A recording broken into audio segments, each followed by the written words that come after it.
Hello everyone, welcome to my channel Tripti Vedaram tutorial. आज हम 12th class physics में NCERT book का चैप्टर नंबर 8 देख रहे हैं, विद्युत चुम्बकीय तरंगे। विद्युत चुम्बकीय तरंगे क्या होती हैं, है ना, और कैसे उत्पन्न होती है, इनके कौन कौन से स्रोत होते हैं।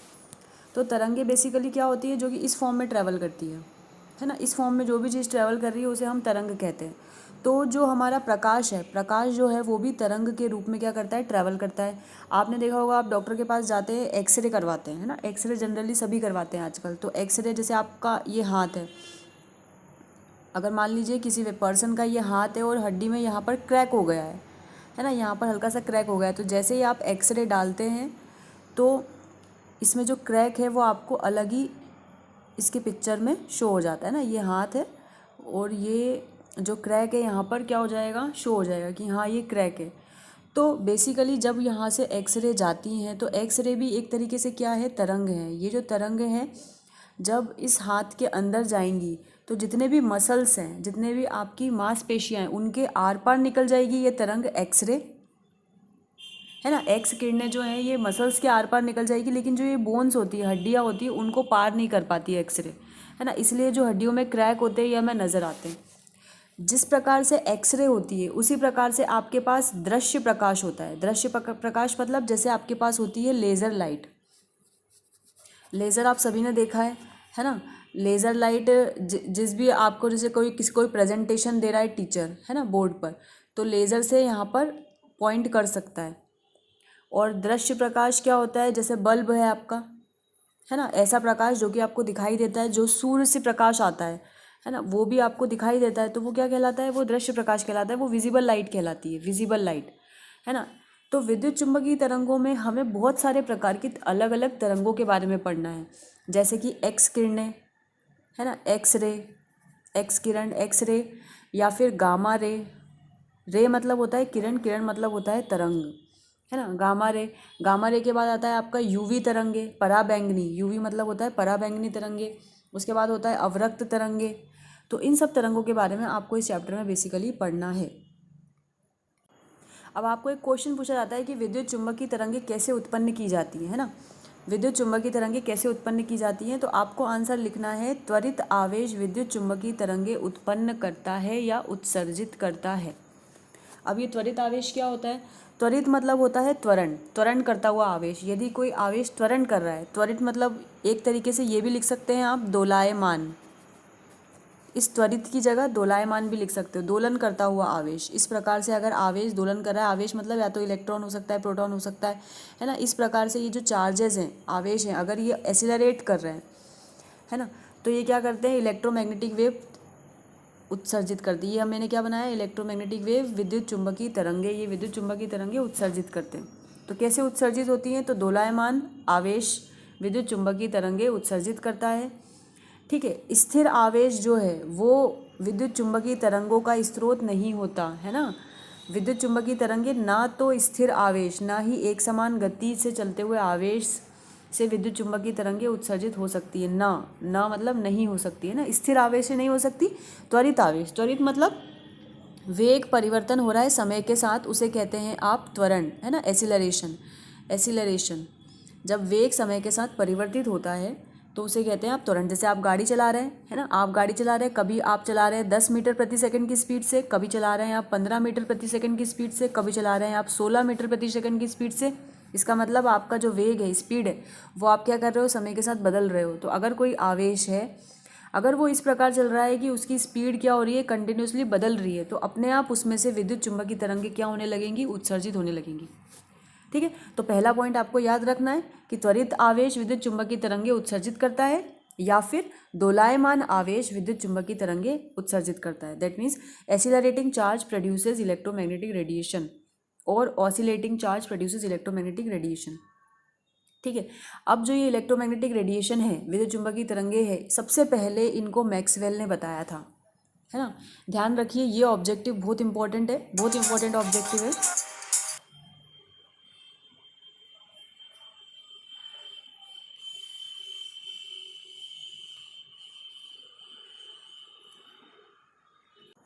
एक सबसे ज़्यादा इम्पॉर्टेंट ऑब्जेक्टिव है कि मैक्सवेल ने विद्युत चुम्बकीय तरंगों के बारे में बताया था। है ना। सबसे पहले विद्युत चुम्बकीय तरंगों के बारे में किसने बताया था, तो वो मैक्सवेल ने बताया था। ठीक, पहला। दूसरा ऑब्जेक्टिव, हर्ट्स ने विद्युत चुम्बकीय तरंगों को प्रयोग द्वारा दर्शाया था, है ना। जो मैं बोल रही हूँ ये आप लिख लेना। हर्ट्स ने प्रयोग द्वारा दर्शाया था 1887 में। 1887 के पहले मैक्सवेल विद्युत चुम्बकीय तरंगों के अस्तित्व के बारे में बता चुके थे, है ना। मतलब ये बता चुके थे कि विद्युत चुम्बकीय तरंगों जैसा कुछ होता है, और हर्ट्स ने उनको प्रयोग द्वारा क्या किया था, दर्शाया था, है ना। प्रयोग द्वारा दिखाया था कि ये देखो ये रही विद्युत चुम्बकीय तरंगे। ठीक है, तो सबसे पहले मैक्सवेल बता चुके, उसके बाद किसने दर्शाया, प्रदर्शन किसने किया, हर्ट्स ने किया। ये ऑब्जेक्टिव बहुत इंपॉर्टेंट है और आ सकता है। इस डायग्राम को आप ध्यान से देखिए। इस डायग्राम में क्या खास बात है, ये एक्स अक्ष है, ये वाई अक्ष, ये जेड अक्ष है, और ये कौन सी अक्ष है, वाई अक्ष है। ठीक है, इन्होंने तीनों अक्ष बनाई हुई है। अब देखो आप, विद्युत चुम्बकीय तरंगों की दिशा है ये, है ना। इस दिशा में तरंग चल रही है। अब ये तरंग कैसे चल रही है, इस तरंग में, क्योंकि नाम ही है विद्युत चुम्बकीय तरंग, विद्युत मतलब इलेक्ट्रिक और चुंबक मतलब मैग्नेट, है ना। मतलब दोनों क्षेत्र इसमें उपस्थित हैं, विद्युत क्षेत्र भी और चुंबकीय क्षेत्र भी। तो विद्युत क्षेत्र जो है वो इस दिशा में है, इस दिशा में गमन कर रहा है, आगे बढ़ रहा है, और चुंबकीय क्षेत्र जो है वो इस दिशा में गमन कर रहा है, आगे बढ़ रहा है ना। आप देखो कि एक्स अक्ष, जेड अक्ष और वाई अक्ष, तीनों अक्ष एक दूसरे के परस्पर क्या होती हैं, लंबवत होती हैं, है ना, लंबवत होती है।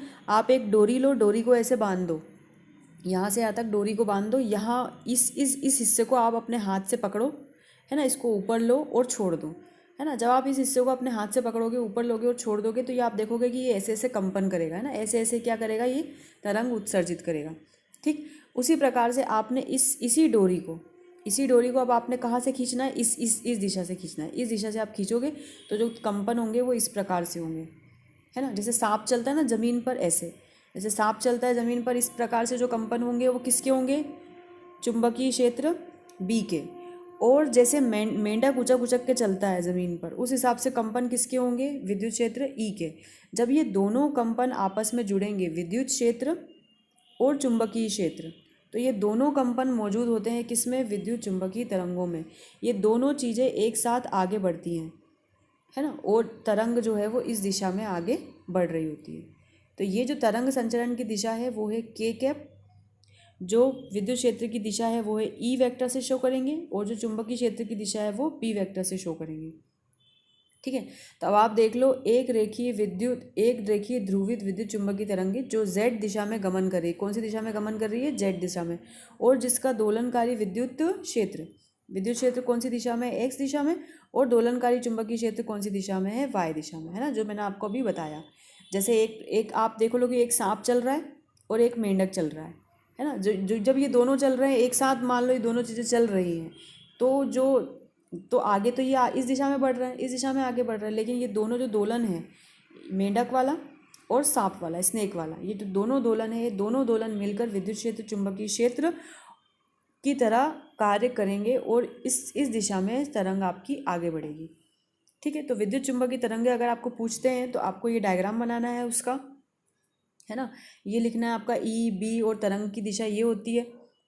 ठीक है, और यहाँ पर कहीं पर इसकी परिभाषा भी दी होगी, तो आप परिभाषा में लिख लेना कि दोलायमान आवेश या त्वरित आवेश विद्युत चुम्बकीय तरंगे उत्सर्जित करता है। विद्युत चुम्बकीय तरंगों का आप ये डायग्राम बना देना।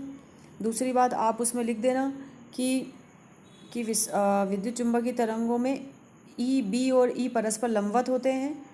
ठीक है, और यह संचरण की दिशा के भी लंबवत होते हैं। ठीक है, इसमें अब आप अगर सिर्फ समझने के लिए ये लिख सकते हो, आप इसको लिखने की ज़रूरत नहीं है, आप ऐसे ही समझने के लिए पढ़ सकते हो कि ई बराबर होता है E naught sine K X minus omega T, B होता है B naught sine K Z minus omega T. देखो, जब भी आप किसी तरंग को आप लिखने जाओगे तो आप लिखते कैसे हो, आपने इसके पहले एक चैप्टर पढ़ा होगा अल्टरनेटिंग करंट, प्रत्यावर्ती धारा। तो प्रत्यावर्ती धारा में आप वी नॉट लिखते हो, वी लिखते हो, है ना, वी लिखते हो आप V naught sine omega T plus phi, है ना। इस प्रकार से आपने उस चैप्टर में लिखा होगा। तो इसी प्रकार से देखो, यहाँ पर विद्युत क्षेत्र ई लिखा है, वी की जगह पर क्या लिखा है, ई, वी नॉट की जगह पर क्या लिखा है, ई नॉट, फिर साइन की जगह पर sine omega T plus phi, तो यहाँ पर के जेड माइनस ओमेगा टी यहाँ पर भी है, यहाँ पर भी है ना, और फाई की जगह पर कितना लिखा है, के जेड। ठीक है, तो अब देखो यहाँ पर आपको जेड, जेड क्या बता रहा है? जेड बता रहा है कि आपकी तरंग किस दिशा में संचरण कर रही है। तो कौन सी दिशा में कर रही है? संचरण जेड दिशा में। ओमेगा क्या बताता है? तरंग की आवृत्ति। आवृत्ति मतलब 1 सेकंड में तरंग ने कितने चक्कर पूरे किए, है ना। 1 सेकंड में मान लो ये 1 और 2 चक्कर पूरे किए, तो आवृत्ति कितनी हो जाएगी? 2। लेकिन यहाँ पर ये जो आवृत्ति है ये ओमेगा है ना। ओमेगा, ओमेगा क्या होता है? ओमेगा बराबर होता है 2πf, है ना। तो ये एफ आपकी आवृत्ति होती है। तो कितने चक्कर पूरे किए? अगर 2 चक्कर पूरे किए तो आप एफ की जगह पर लिख दोगे 2, तो 2π यानी कितना हो जाएगा? ये 4π। तो ओमेगा की वैल्यू कितनी हो जाएगी? 4π। ठीक है, इतना डीप में नहीं पढ़ना आपको।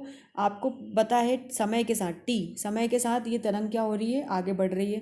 ओमेगा बता रहा है आवृत्ति क्या है, जेड बता रहा है इसकी दिशा, ई नॉट, ई नॉट बता रहा है इसका पीक, पीक मतलब कितना ये हाईएस्ट ऊंचाई तक गया है, ये क्या बताएगा आपका? ई नॉट।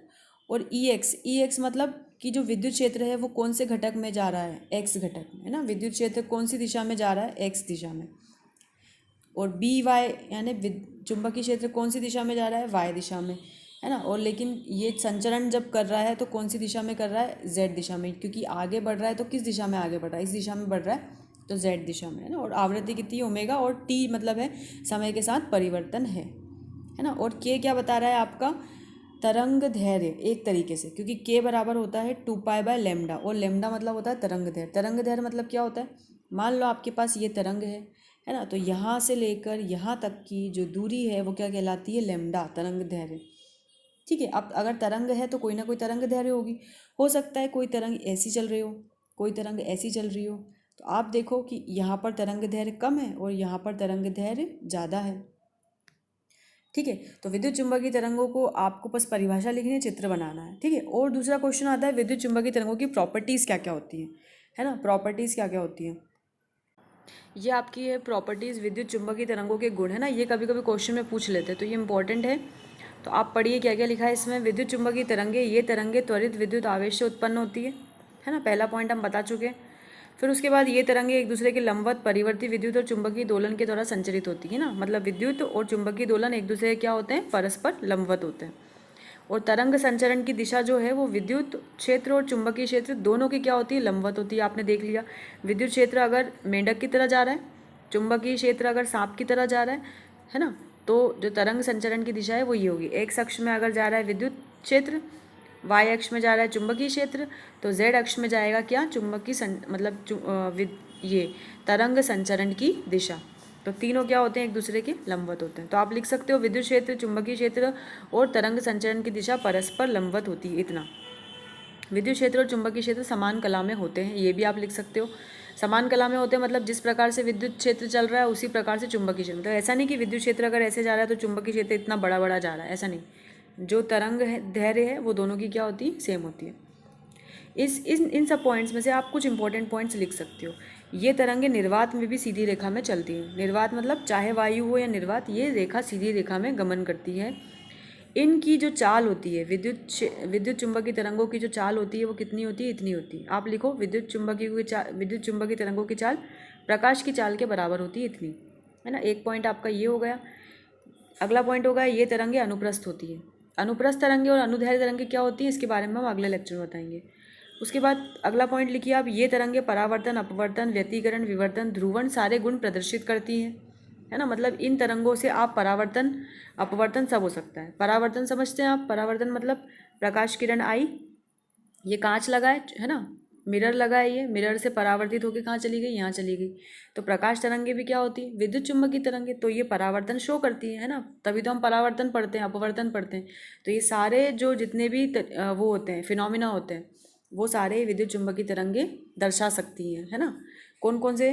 परावर्तन, अपवर्तन, व्यतिकरण, विवर्तन, ये सब दर्शा सकती हैं विद्युत चुंबकीय तरंगे।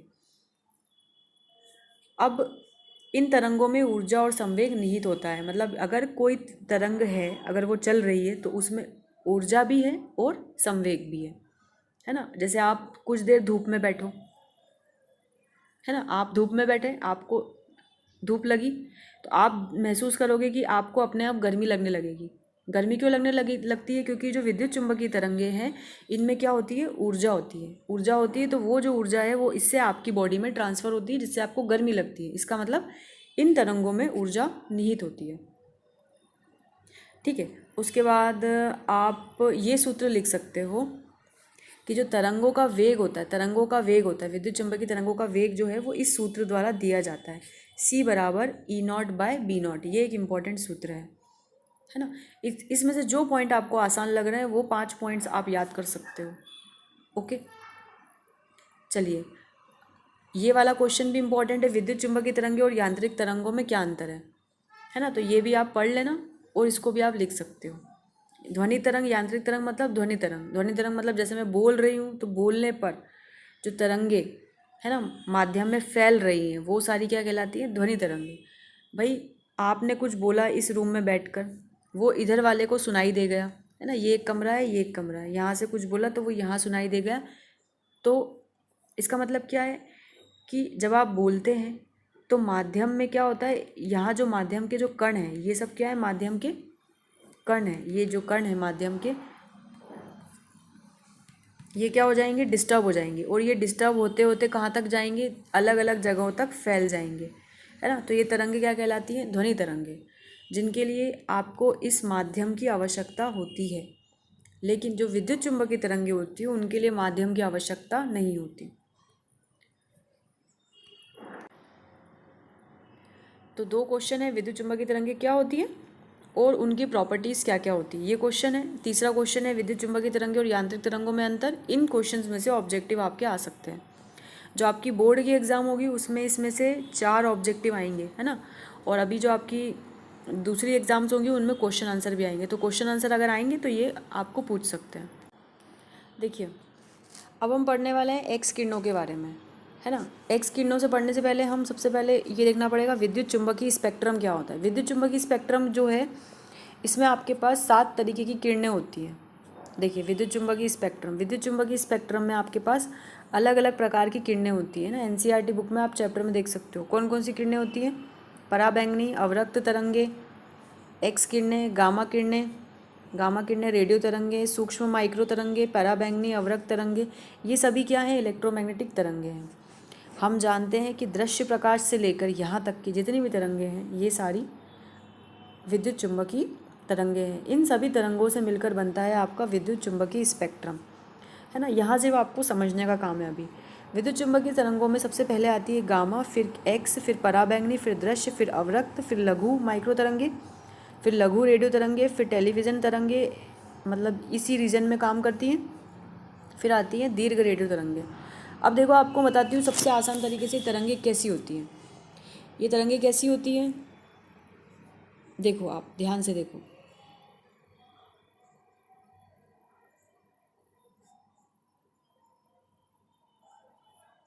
है ना, आप देखो कि यहाँ पर जो तरंगे हैं इनकी आवृत्ति मतलब ये बहुत ही पास पास है ना, बहुत ही पास पास ट्रैवल कर रही है। फिर उसके बाद इनकी तरंग दैर्घ्य जो है वो क्या हो रही, थोड़ी एक प्रकार की है। ये दोनों तरंगे एक प्रकार की हैं, ये तरंगे एक प्रकार की है, और ये थोड़ी और बड़ी हो गई, है ना। मतलब आप देखो कि तरंग दैर्घ्य जो है वो कंटिन्यूसली क्या हो रही है, बढ़ रही है। तरंग दैर्घ्य समझ रहे हैं ना, यहाँ से लेके यहाँ तक का, है ना। दो ऊपर वालों के बीच का जो दूरी होती है ये दूरी क्या कहलाती है, तरंग दैर्घ्य। तो आप देखो यहाँ तरंग दैर्घ्य कम है, इन दोनों के बीच में तरंग दैर्घ्य ज़्यादा है, और जो आगे वाली जो मोबाइल के बाहर वाली तरंगे होंगी उनका तरंग दैर्घ्य और ज़्यादा होगा, है ना। और अगर जो जिनकी तरंग दैर्घ्य कम है तो ये लैम्डा कम होगा, ठीक है। फिर किसी का तरंग दैर्घ्य ज़्यादा होगा, तो ये क्यों बता रही हूँ मैं, क्योंकि जिसका तरंग दैर्घ्य सबसे कम होता है वो कहलाती है आपकी गामा तरंगे। इनसे बड़ी तरंग दैर्घ्य जिसकी होती है ना, वो कहलाती है आपकी कौन सी तरंगे, एक्स तरंगे, है ना, एक्स किरणें। उससे बड़ी जिसकी तरंग दैर्घ्य होती है वो पराबैंगनी, फिर उससे बड़ी जिसकी तरंग दैर्घ्य होती है वो दृश्य। इस प्रकार से तरंग दैर्घ्य बढ़ते क्रम में बता रहे हैं, गामा, फिर एक्स, फिर पराबैंगनी, दृश्य, अवरक्त। अब इनकी तरंग दैर्घ्य कैसी होती है, देखो मीटर में, है ना। आप यहाँ से शुरू करो। दीर्घ रेडियो तरंगों की जो लैम्डा होता है तरंग दैर्घ्य वो होती है 10⁴ मीटर से 10⁵ मीटर। 10⁴ मीटर समझ रहे हैं, 4 जीरो लगा दो आप, है ना। 10,000 ये कितना है, 10,000 मीटर। 10,000 मीटर मतलब इसको आप 100 से डिवाइड कर दो, तो कितनी आ गई? 100 किलोमीटर। 1000 से डिवाइड कर दो तो आपका कितना आ गया? 10 किलोमीटर। ये आपने क्या करा? मीटर से किलोमीटर में बदल दिया। तो आप देखो ये है आपका दीर्घ रेडियो तरंगे 10⁴ मतलब 4 जीरो, और इसको ये है इतना मीटर, और अगर आप इसको किलोमीटर में बदलोगे तो 1000 से डिवाइड कर दो, 3 जीरो कट जाएंगे, यानी 10 किलोमीटर। 10 किलोमीटर समझ रहे हो? मतलब एक ऐसी तरंग जो कि 10 किलोमीटर में जिसके ये दोनों तरंग दैर्घ्य आ रहे हैं, मतलब ये जो दूरी है ये कितनी होगी? 10 किलोमीटर। मतलब आप समझ सकते हो ये तरंग कहाँ से कहाँ जा रही है। 10 किलोमीटर का क्षेत्र समझ रहे हो? 10 किलोमीटर के क्षेत्र में आपका पूरा सिटी, आपका पूरा गांव नप जाएगा, इतनी तरंग दैर्घ्य होगी। किसकी? दीर्घ रेडियो तरंगों की। तो जो जितने भी सिग्नल्स होते हैं, जैसे कि हम मोबाइल का यूज़ कर रहे हैं या फिर सैटेलाइट से जितने भी सिग्नल्स आ रहे हैं वो सब तरंग के रूप में आ रहे हैं। तो अगर छोटी छोटी तरंग दैर्घ्य होगी तो ये सिग्नल कितनी देर से पहुंचेगा, और अगर बड़ी तरंग दैर्घ्य होगी तो ये सिग्नल बहुत ही जल्दी एक जगह से दूसरी जगह पहुंच जाएगा। तो इसलिए सिग्नल्स को भेजने के लिए किसका इस्तेमाल किया जाता है? दीर्घ रेडियो तरंगों का। ठीक है। उसके बाद रेडियो सिग्नल्स जो है वो उसकी जो लैम्डा होता है ना, उसका जो तरंग दैर्घ्य होता है वो कितना होता है? 10⁻²मीटर। 10⁻²मीटर यानी 100 मीटर। 100 मीटर समझ रहे हो? 100 मीटर मतलब 100 कदम। आप अपने 100 कदम चल लो, तो जो 100 कदम की दूरी आपने चली है उतनी क्या होती है? उसकी तरंग दैर्घ्य होती है। किन की?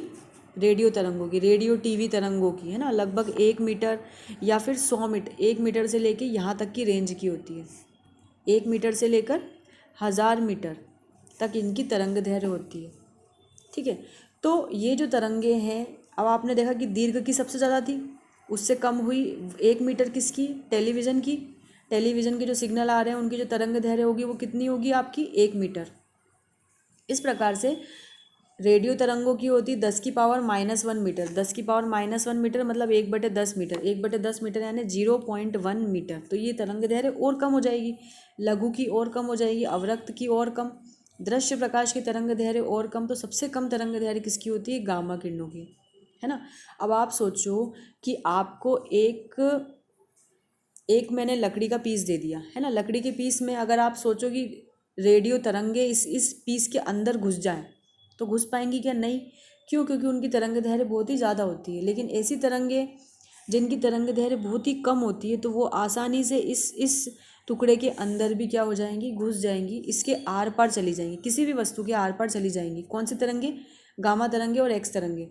तभी तो इन एक्स तरंगों का प्रयोग किया जाता है। आप जब हड्डी क्रैक हो जाती है किसी की भी, पैर की या हाथ की, तो एक्स तरंगों का उपयोग क्यों किया जाता है? क्योंकि इनकी तरंग दैर्घ्य क्या होती है? बहुत ही कम होती है। तो ये आसानी से किसी भी वस्तु के आर पार चली जाती है। ठीक है। और उससे भी कम तरंग दैर्घ्य होती है गामा किरणों की। तो गामा किरणें तो सभी के आर पार चली जाती है, मतलब ये हड्डियों को भी पार कर जाती है गामा किरणें। ओके। तो ये मैंने आपको बताया इन तरंगों के बारे में। तो अब आपको क्या पढ़ना है? इनकी तरंग दैर्घ्य याद करनी है। ऑब्जेक्टिव आएंगे तो इनकी तरंग दैर्घ्य आपको याद करनी है ना, कि जैसे रेडियो तरंगे हैं तो आप इसमें से ऑब्जेक्टिव ढूंढिए, है ना। इसमें से ऑब्जेक्टिव ढूंढिए कि इनमें इनकी तरंग दैर्घ्य कितनी होती है, इनका परासी, जो भी चीज़ें लिखी हैं ये सब आप याद करने की कोशिश करिए, है ना। इनका यूज़ कहाँ किया जाता है? सेल्युलर फ़ोन में। रेडियो तरंगों का यूज़ क्या किया जाता है? सेल्युलर फ़ोन में, मतलब फ़ोन में। फ़ोन का जो सिग्नल्स होते हैं वो रेडियो तरंगों के फॉर्म में होते हैं। सूक्ष्म तरंगे, इनके बारे में आप पढ़िए, है ना। रडार जो है वो काम करता है किस पर? सूक्ष्म तरंगों पर काम करता है। ये आप पढ़ सकते हो। दूसरी बात, आपको इस चैप्टर में याद करना है कि इन तरंगों को सबसे पहले किस साइंटिस्ट ने खोजा था, है ना। आपको पहला पॉइंट लिखना है साइंटिस्ट का नाम, है ना। एक्स तरंगों को किसने खोजा? रेडियो तरंगों को किसने खोजा? तो ये साइंटिस्ट के नाम आएंगे ऑब्जेक्टिव में। दूसरा, इनकी तरंग दैर्घ्य लैम्डा कितनी होती है वो आएगा, है ना। इनके उपयोग आएंगे, उपयोग ये आप नोट्स बना के लिख लो, है ना। इनके उपयोग क्या होते हैं, कहाँ से ढूंढना है आपको? इन्हीं चीज़ों में से ढूंढना है। अवरक्त तरंगे मतलब इंफ्रारेड तरंगे, इनके बारे में आप पढ़िए, है ना। दृश्य प्रकाश के बारे में आप पढ़िए। इनकी तरंग दैर्घ्य देखिए लिखिए यहाँ पर, और इनकी आवृत्ति लिखिए हर्ट्ज़ में। आवृत्ति होती है हर्ट्ज़ में, तरंग दैर्घ्य होती है मीटर या नैनोमीटर में। पराबैंगनी तरंगों के बारे में पढ़िए, इनके उपयोग पढ़िए, इसमें से ऑब्जेक्टिव ढूंढ के लिखिए, है ना। तो इन सारी तरंगों के बीच जब आप पढ़ोगे, इनके ऑब्जेक्टिव लिखोगे तो वही ऑब्जेक्टिव आपको एग्जाम में आएंगे। और सबसे अच्छा है आप ये टेबल याद कर लो, है ना। ये जो टेबल है इसमें सब चीज़ें दी हुई है, तो ये टेबल अच्छे से पूरी याद करोगे आप। संसूचक मतलब कि कैसे इनको पता चला कि ये होती हैं, है ना, मतलब इनको कैसे देखा जा सकता है।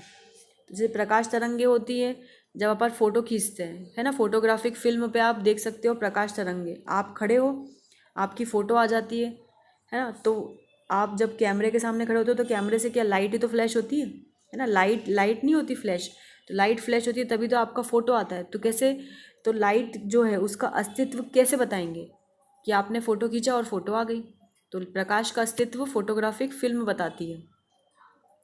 तो आपको ये सारी, ये जो पूरा टेबल है ये बहुत इंपॉर्टेंट है, ये टेबल आपका ऑब्जेक्टिव के लिए इंपॉर्टेंट है, तो आपको याद कर लेना, है ना। तो इस चैप्टर में इतनी चीज़ें इंपॉर्टेंट थी जो मैंने आपको बता दी। एक चीज़ और इम्पॉर्टेंट है इस चैप्टर में, विस्थापन धारा, तो वो अगले उसमें कंप्लीट करेंगे।